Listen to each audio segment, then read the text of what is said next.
Hey guys, it's Ted Bogert. Welcome back to the TED Show. Today's Tuesday, May 31st, last day of May. I can't believe it. And I finally get to have this young lady, this talented young lady on the show. Isabella Johnston's with us. Johnston, we are going to talk about interns, the intern whisperer. She has a podcast. She has businesses. She is enmeshed in the community, and you're going to want to know about what she does. And you're going to want to reach out to her. I promise you by the end of this. Welcome, Isabella. How are you today? I'm doing great, Ted. Thank you for having me on the show. You and I have been working to be on each other's shows for a while. We have. And of course, as the audience knows, that's all my fault. 100% with the scheduling. And so I appreciate your patience. Let's take a deep dive. So I told you before we went live that you need to tell them your origin story, and they want to know because then they're going to understand why the intern whisperer is a big deal. Okay. Well, my background is in education. I used to be a public classroom teacher. I taught for 11 years in Seminole County. God bless you. I know, right? It was middle and high school English, the subject that most students do not say, oh, that's my favorite subject. So I taught different ability levels. I taught at risk, I taught standard, and then I also taught honors level. And in Seminole County, it was Lake Brantley, Lake Mary, and also it was millennial middle at the time. Wow. So learned a lot. That's super valuable because you learn how to relate to parents. You learn how to relate to the students, all of that. It's very important. From there, I moved into teaching in higher ed as a part-time adjunct instructor. What was the impetus behind that? Why did you make the move? Because a lot of times you stick until you're done at the same level, but you decided to take a leap. There had to be 11 years. I taught 11 years and I was done. So at 11 years, I went, okay, I do not want to stay here. And the kids can tell if you like it or you don't. Right. And so it was time to move on. But I also I was pursuing a PhD. I have a master's in business administration, an English degree from Rollins College. The MBA came from Belhaven. That's a campus that's over here also in Orlando. And then I also went on to Barry University to work on a PhD, and I'm all but dissertation. So wow, that degree will be in leadership with a specialization in human resource development, which is all about training and learning adult learners. Why that though? What was the reason for that focus? Because you could have gotten into anything. You're teaching social studies in English? No, not English. Social studies. It was English. English. So what was the reason to focus on leadership? How did you get to that point and decide that's what I love? That's a passion of mine. Well, I was super engaged with servant leadership. That was the topic. That was what I really wanted my dissertation to be on. And servant leadership is all about focusing on others. Yes. The first line of the book, The Purpose-Driven Life, is first sentence is, it is not all about you. And that is what a servant leader does. They remember it's about their employees, it's about their customers, it's about all the stakeholders that they work with. And anybody in business should be focused on all of those things anyway. It's amazing how many people are not. That is very Which is true. why you're struggling, by the way, especially in this market. But that's for a whole nother discussion. All right, so you decide leadership, HR, you're into that. Yeah. You're teaching higher ed, which I've done before, and I think it's an amazing thing to do. Yeah. Their minds really are super open at that time, and I absolutely love teaching. Okay, so when I'm teaching in higher ed, I'm teaching the people that are working a full-time job and they're going to school at night. Yes. So I don't have the traditional age students is key. When you work with adult learners, how they learn is very different than, elementary school, middle school, obviously even high school. Those little brains are still not all formed, but adults are very different creatures. 45 minutes, that's about as long as they can sit. And that was before COVID and before remote work and before all of the technology that we have had in the past 2 years come to fruition. Anyway. It's so true because I remember I used to teach a night class. It was 3 hours. And I just gave them so many breaks in between because it was hard to teach for 3 hours, let alone sit there and receive all of that information. It is. It's just like the brain can only do so much. Yes. So servant leadership, The other reason why I pursued the PhD is I really wanted to teach in higher ed, again, as an adjunct. I have multiple businesses. I'm a serial entrepreneur.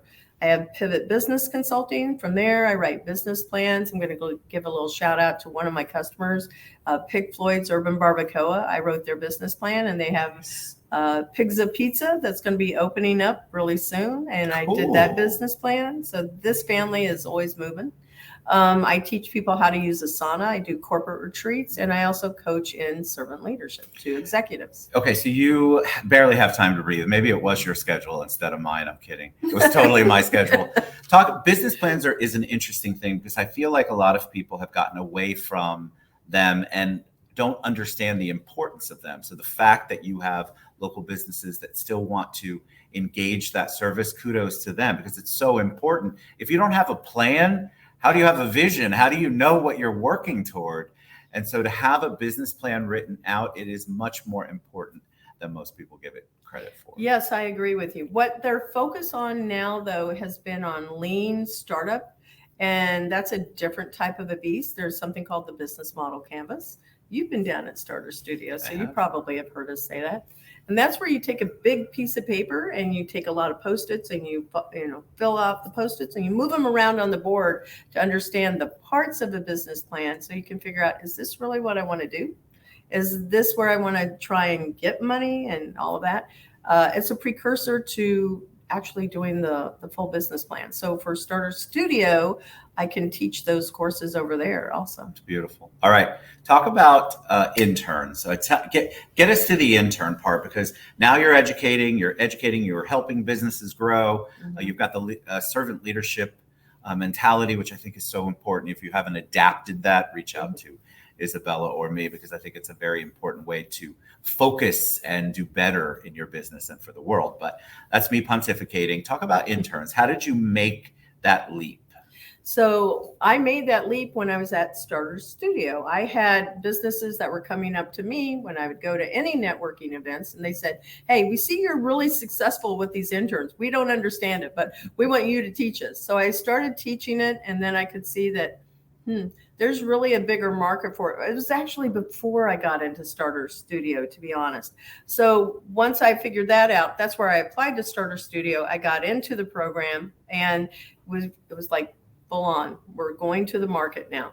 A lot of customer discovery. So what the platform does, I'm going to just do a little plug for it. Because it's important. So the company name is Employers for Change, and Employers for Change more clearly identifies what that product offering is. It helps make recruiting, assessing, and managing an intern super easy for the employer. But not only is it helping the employer manage their intern, we actually are also there to help upskill and improve the organization inside of the business. So it's that organizational development side.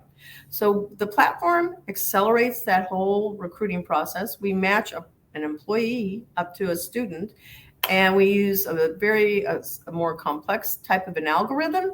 So it is based on job preferences. It is based on 21st century skills. So it's skills-based hiring instead of, gee, I like the way this person looks, or I don't know how to say this name. So it reduces employer bias. It increases the diversity and inclusion side of what hiring should be.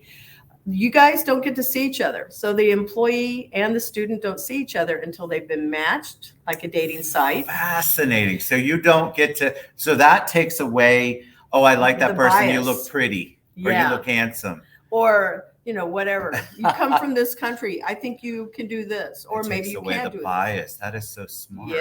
Yeah. Now, we also allow the employer to send out assessments, again, based on skill development and what they can do. Now, when the assessment comes back, you've been matched and you got an assessment, you get to see their identity, you get to see their name, you get to see their resume, everything about it, and you're interviewing them. We have questions in there to help improve that interview process. We have offer letters, decline letters, onboarding documents, and a development plan that's tracking their skill development. And I'm talking about cognitive skills in the head, like problem solving, critical thinking, research, time management, communication, and creativity. But it's also tracking their skill, the tasks that they do, and it's tracking any of the business apps that they're using inside of your business. So if it's an unpaid internship, it's designed around Department of Labor's 7 criteria for unpaid internships. It's designed around the school's academic competencies that they want to see happen, and it's designed around HR best practices. So it also tracks you, the employee that's working with the student. And we did a skills study last year, and we were actually able to validate at numbers higher than I could ever imagine between the employees that were participating and the students, how much those cognitive skills and the organization improved. Why is that? Tell us why that's important. Like, I think in the old days, we thought, oh, intern immediately. This is not how it is. Free labor. People still think that. People still think they think, oh my God, in this market, I could sure use help with XYZ. I could use help with social media, like we talked about earlier. Yeah. I could use help with whatever. And I think, but I can't afford somebody. Oh, how do I figure out interns? Yeah. And that's really where most employers don't even start with having a job description. So we've got a skills-based job description builder in there to help you produce a really good job description. So it's automating all of that process for an employer that they don't know how to do. Right. And then it's tracking all of the outcomes that they don't know how to do. And that's that organizational development side of who I am. I think it's so interesting because I remember when I went to college, I got my bachelor's and master's at UCF. I was not encouraged at that time to do any kind of internship in my field. It's required now. And it's required now. And I think that's so brilliant. My wife, she was required, she had to add PR major, and they encouraged them to go work for firms. We had none of that in the business schools. Sorry, it was ancient times. And I think it's so critical. I'm amazed how many students come out of college and they have no practical experience in their field. Mm-hmm. So talk a little bit about that, because obviously this is something that's going to look amazing on their resumes. Mm-hmm. Absolutely. So having an internship allows the student to be able to explore industries, job opportunities, learn what it takes to interact in a working environment, develop those professional skills because they're used to school stuff, honestly. And I say school stuff because they have 3 months to figure out how to complete a project. Right. We don't have that. It's due in an hour. I want it now. Want it now. Yeah. So it doesn't work quite that way. I got called the intern whisperer by Michael Judith, who was over at Starter Studio also. And he said, you're able to help people understand this process that like, I don't get it. And I went, that would be a good name for the podcast. So that's where the podcast came from. But back to your question, was the students really do need to understand what it takes to work in a business environment. And so what I teach employers is you have to remember, they don't know your industry. They barely know what it is you want them to do in the job. They will be super, super great in TikTok, but they don't understand how it's used in a business application. So you are there to help them in this peer mentoring relationship, teach them the business side of what they do. That's just second nature. They're born with that phone in their hand. They are. And they understand how to use technology at a completely different level than, people that are older than them, usually, at least 2 generations older than them. But that's the key, is that they can bring so much into, and that's where reverse mentoring comes into play. I've learned so much, and I will tell anybody that goes and look at our e4c.tech website. We have a game, our podcast, the game is on Steam. And then we also have our E4C Academy. If you look at Pivot or even Cap 5 Studios, all of my companies, they were all done by students with me. And you can get huge benefits out of them, but you've got to understand how to tap into it. You need processes. You need to make sure that you're the appropriate mentor for them. And if you're not the right mentor, you've got to have one for them. So, Ted, if you did not go to school for video production, then you need to have somebody that is really good at video editing that student can go to and ask questions, maybe about lighting. You've got like all these great rings around, and I have really good lighting. Thank you. Yes, the rings are amazing, by the way. There's 4 of them facing us right now, and a nice little outside window. Yeah. I think one thing that, a myth, or maybe it's a fallacy that a lot of people think, this isn't Mad Men where you have an intern and they're going to fetch you coffee. No, but that is still happens. I know it That does, and still that's why I want to happens. put it out there that what you're trying to accomplish, you want them to help you in your business. They're not an errand person. No.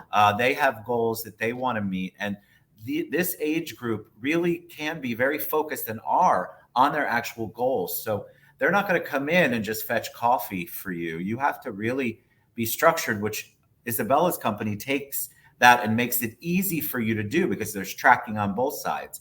You have a responsibility, they have a responsibility. Yes. Each of you has goals, and it's so important that you follow them, not just for you, but for them. It's actually those 7 criteria is it has to benefit the student. That's one of the criteria. The second thing that's really important for employers to know is it has to be equal to something they would learn in school. So it has to be tied to their major. It has to be a school semester. You can't have them stay with you forever. You need to say, okay, it's 3 months. There's no promise of being paid if it's an unpaid one, and there's no promise of a job. Those are like 1, 2, 3. Those are 5 of the 7 criteria right there. And if you're going to do that, and the student's taking it for school credit, it's really important for you, the employer, to remember that you got to provide value to them. And that becomes where you're teaching them about your business applications, the mentoring that you're going to give them, teaching them, answering questions, career questions for them. There's a lot that goes in because it's a relationship. Correct. And Yeah. it's a mutually beneficial relationship. And so if you're just getting it to, you need some extra help here and there, trust me, and if you don't have the processes in place, you need to engage Isabella on the business planning, setting up your world. Yeah. And then an intern will really make sense because then you're going to know you're already going to have those processes in place. It's super important. You can't, I've had an intern come to me and their person on the other side had no clue. They just said, go find somebody and help them work and make sure they sign off once a week that you've done some work Yeah. for them. To me, that is completely counterproductive. It did me no good. I was thinking of things for that person to do, and I really never understood what the goals were, and neither did the student. Mm-hmm. And so that was nothing. I mean, they got to put it on their resume. Well, that's it. Don't you want to leave them with some really good skills? And don't you want to take away the skills that they're going to teach you by doing the things that you don't know? Like Isabella said earlier, she learns a lot from her interns. And those students that you have as your interns, when you invest in them, remember it starts with a job description. You have to have a job description so they know what it is that they're going to do. One of the things that I also have an employer do is I said, if you don't have this documented, that process of what you want them to do, aside from the job description, like a checklist, that's something that the student can do. Okay, well, I had to look at the back panel of Facebook and be able to understand those analytics. And they do need nurturing. So that's the role of the employer there. You got to nurture them. But going back to this initial insight that you shared is if you don't have the job description, you're going to have them just doing anything. And that's not an internship. And students pay money now to the school to take the internship as a required elective. And if they're going to do that, they should have a good experience with you also. They should. All right, talk about the podcast. All right. So, because I love this. You know, people call this a podcast. I guess it technically is. Because it's on video. That's correct. So tell them about your podcast and how all that came to be. So the Intern Whisper, like I said, Michael Judith gave me that name. And we talk about, just like what you're doing almost to a certain extent, we talk about the future of work. How did you get from, I bring in thought leaders, futurists, HR professionals, CEOs.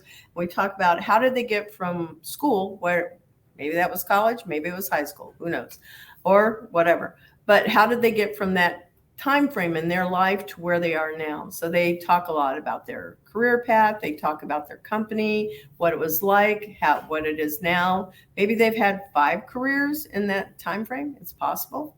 And that's actually a trend right now too. Wow. Anyway, in the second half of the show, we talk about what does the future of work look like in 2030. So there's no right or wrong answer.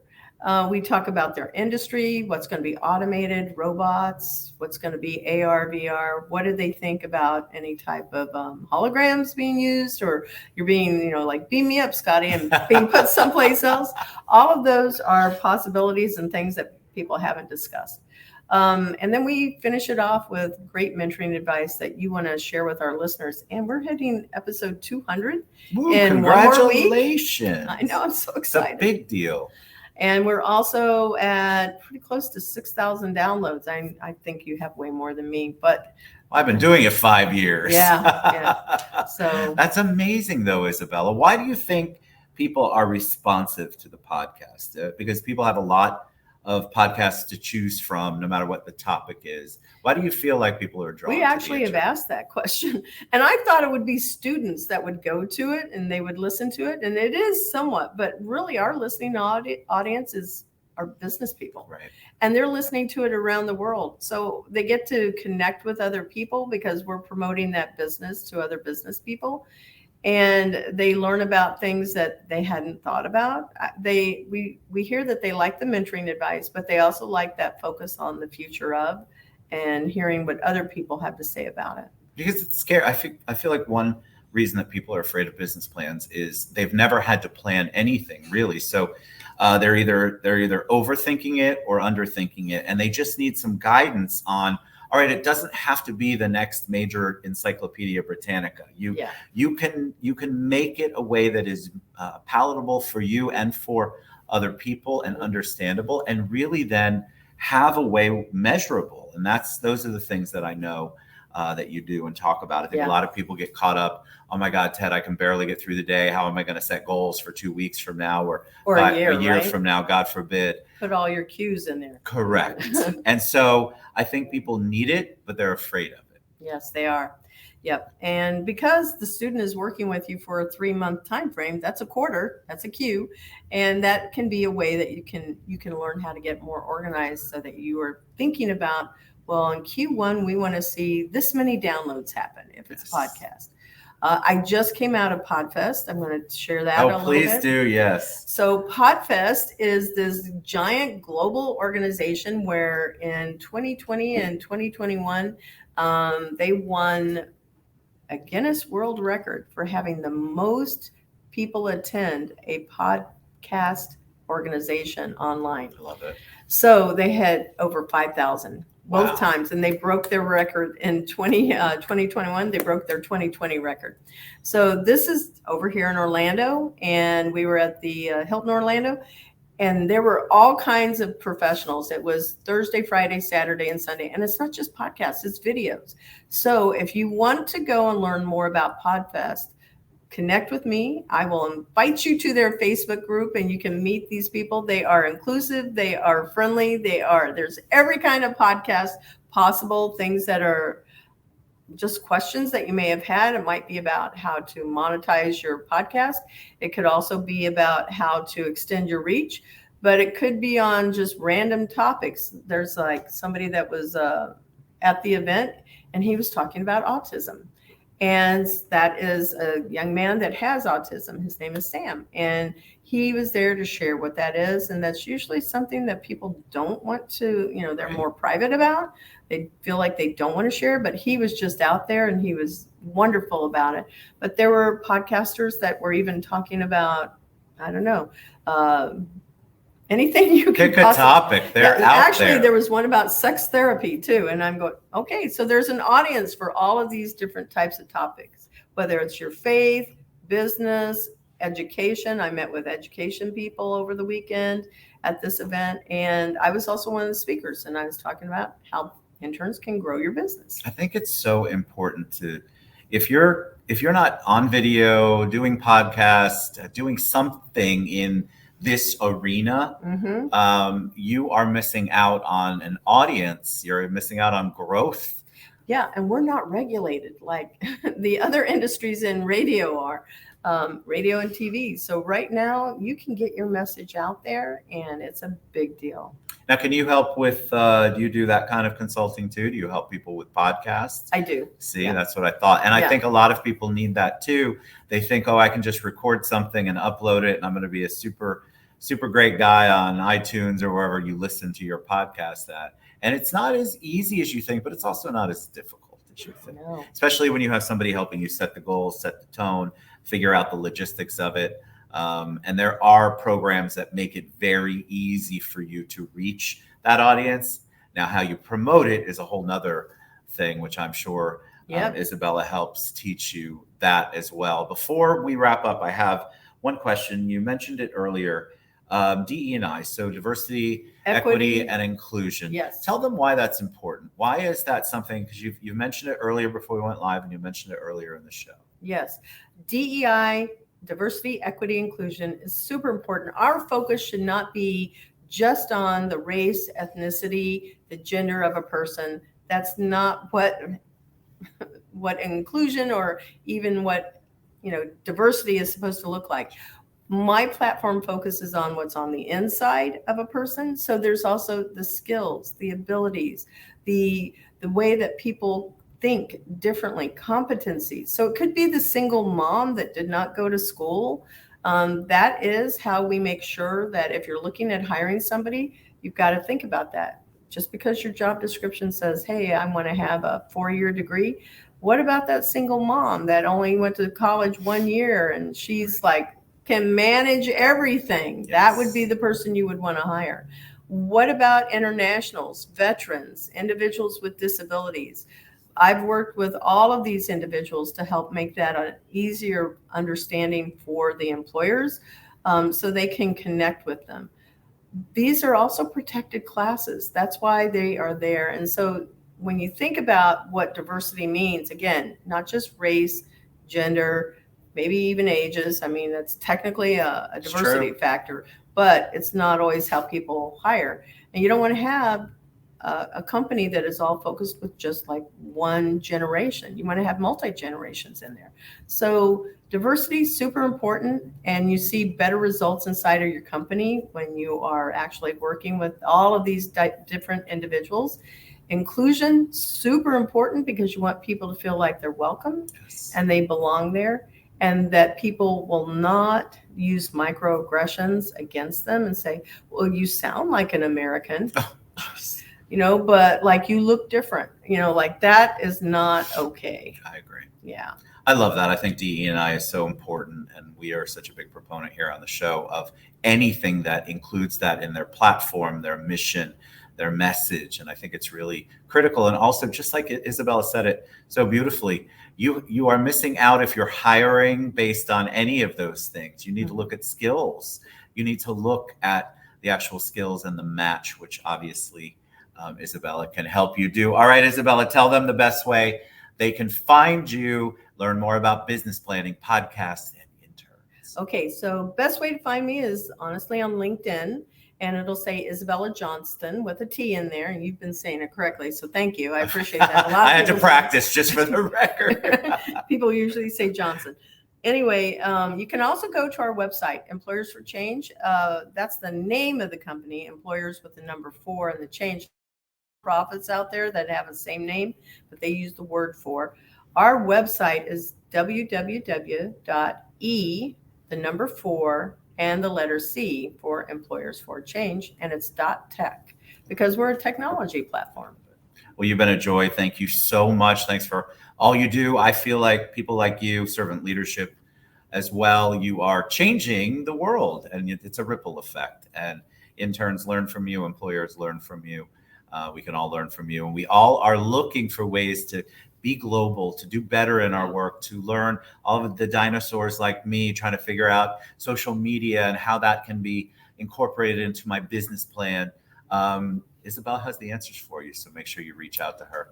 Thank you. Thank you so much, Isabella. You guys will be back soon. Thank you so much. Ooh, go ahead, please. I'm going to say one more thing. If you mention Ted's show and anything to me, I will give you a 50% off the membership just coming in with that. So say the Ted show. Woo, okay. I love that. See, that's all a right. surprise. All right, y'all reach out. You're asking me about interns. I get asked all the time. You're asking me about business plans. You want to go with a professional. I'm not that person. Isabella is that person. All right, guys, we'll see you soon. Thanks, everybody.